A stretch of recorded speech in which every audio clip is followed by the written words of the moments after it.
being at a net worth of 230 billion, roughly, being perceived as the richest person on Earth. Well, I think Putin is significantly richer than me. You really do, yeah? Yes. I mean, there's been many times where I expected to lose everything. Who starts a car company and a rocket company expecting them to succeed? Certainly not me. I thought they both had less than a 10% chance of success. And frankly, I wasn't wrong in that in 2008, we had the third failure of SpaceX, and if the fourth launch had failed, SpaceX would be dead in 2008. We had no money for a fifth launch. And for Tesla, Tesla's been on the verge of bankruptcy many times. And we closed the financing round in 2008, because remember, at the end of 2008, General Motors and Chrysler were going bankrupt, and Ford was almost bankrupt. So imagine trying to raise money for an electric car startup while General Motors is going bankrupt. I mean, people were angry that I even asked. But we were able to just barely raise enough money to squeak by and close the financing round for Tesla on the last hour of the last day that it was possible in Christmas Eve 2008. And if we had not closed that financing round then, it would have gone bankrupt 2 days after Christmas. With all your knowledge and products, services, you're almost a strategic weapon in modern warfare. How do you see your role in that context? I think I can be helpful in conflicts. I try to take the set of actions that are most likely to improve the probability that the future will be good. Should we have even more nuclear energy in order to get faster independent from Putin and to resolve the climate issues? I want to be super clear. In my opinion, Germany should not only not shut down the nuclear power plants, it should reopen the ones that shut down. And those are the fastest ones to restart. It's crazy to shut down nuclear power plants, especially like if you're in a place where there's not natural disasters. So like if you're maybe somewhere where there's severe earthquakes or tsunamis or something like that, it's more, of a question mark as to, I mean, maybe, but if there's not like massive natural disaster risk, which Germany does not have, then there's really no danger with the nuclear power plants. And you don't see any safer alternatives that could have a similar effect? I think long term, most of civilization's energy is going to come from solar, and then you need to store it with a battery, because obviously the sun only shines during the day, and sometimes it's very cloudy. So you need solar batteries will be the main long-term way that civilization is powered. But between now and then, we need to maintain nuclear.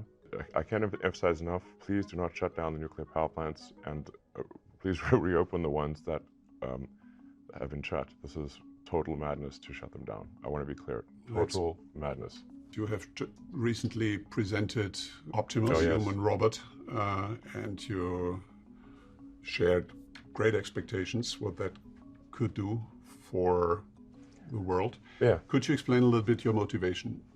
I assume it's not only about the first visit to Mars that could be done by Optimus. It is more than that, a game changer in AI. Could you share a little bit your vision? With respect to AI and robotics, I always approach these things with some trepidation because I certainly do not want to play a hand in anything that could potentially be harmful to humanity. Humanoid robots, they're clearly happening. You look at like Boston Dynamics, their demonstrations are better every year.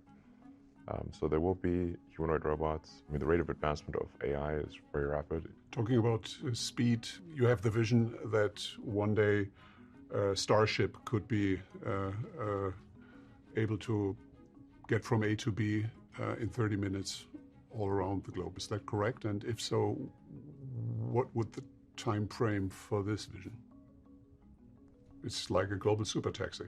You can just go from San Francisco to Nairobi. Yeah. I mean, the landing will be loud. So you'd want to probably be connecting, cities that are next to oceans or seas, such that you can land maybe, far enough offshore that the landing noise is not disturbing to people. But I'm surprised that one topic seems not to be too fascinating for you, and that is the project of longevity and increased lifespan significantly. Why are you not passionate about that? Well, you're not personally interested in living longer? I mean, I don't think we should try to have people live for a very long time. It would cause ossification of society, because the truth is, most people don't change their mind; they just die. And so, if they don't die, they will be stuck with old ideas, and society won't advance. I think we already have quite a serious issue with the gerontocracy, where the leaders of so many countries are extremely old. Look, I mean, in the U.S., it's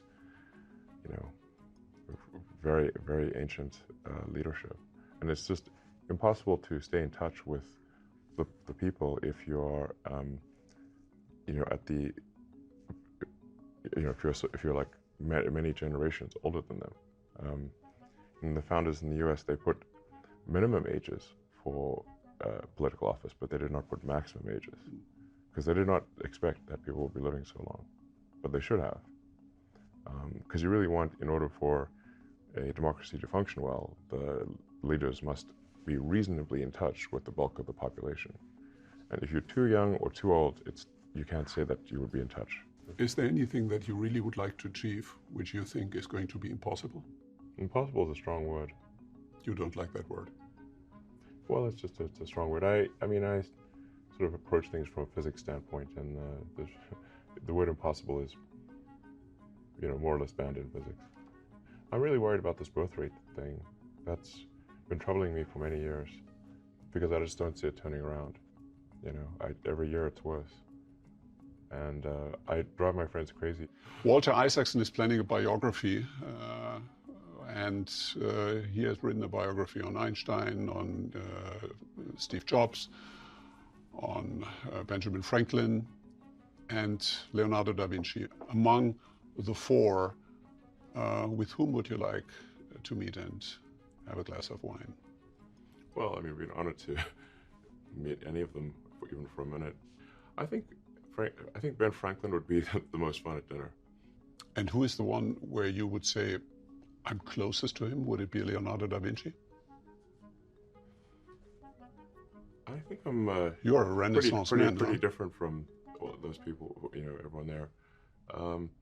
It might actually be Ben Franklin. Frankly, he did a lot of science and engineering stuff. I don't know, but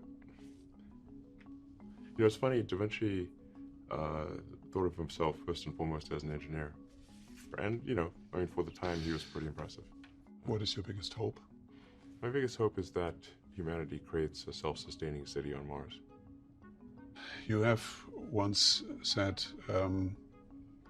if I'm not in love, I cannot be happy. Are you happy at the moment? I think there's degrees of love, but certainly for one to be fully happy, I think you have to be happy in work and happy in love. So I suppose I'm medium happy.